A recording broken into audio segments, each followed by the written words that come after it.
Malang nasib yang dialami Sugito, salah si warga yang balik di Jalan Ponorogo, Kecamatan Sukarami, Palembang, sudah menjadi korban penggelapan motor oleh tetangganya dewe. Atas kejadian tersebut, korban datangi Polrestabes Palembang bikin laporan polisi.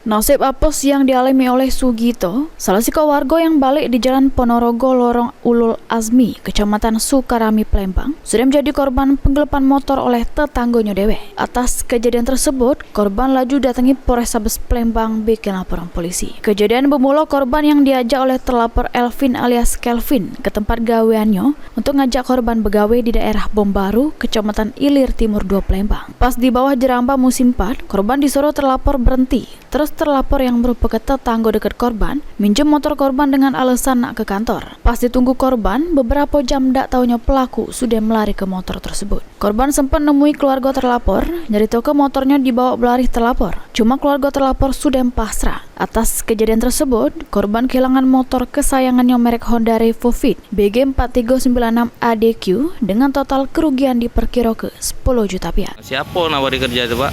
Namanya Evin. Siapa itu, Pak? Itu tetangga saya. Cak mana cerita ke Pak bisa itu, Pak?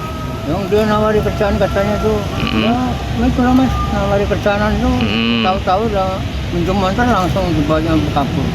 Motor kita dibawa jo. Iya sama KTP. Di mana itu dibawa motor kita, Pak? Di musim 4, bawah jembatan musim 4. Kita dari mana bermotor dengan terlapor nih, Pak? Dari arah Ponorogo mas. Dari rumah. Dari rumah menuju ke arah mana, Pak? Arah ke Bom Baru. Arah Bom Baru. Nah, setelah ke arah Bom Baru tuh motor kita masih ada apa cak mana, Pak? Masih, cuman itu waktu aku diajaknya ke bawah jembatan tuh, baiklah kita mau pulang. Katanya beli dulu pada aku bawah jembatan, tunggu bawah jembatan sementara. Langsung minjem motor sebentar, langsung bawa kabur. Ini laporan korban sudah diterima oleh pihak kepolisian, terus bakal ditindaklanjuti oleh Satreskrim Polrestabes Palembang guna pengembangan lebih lanjut. Suryadi, PAL TV.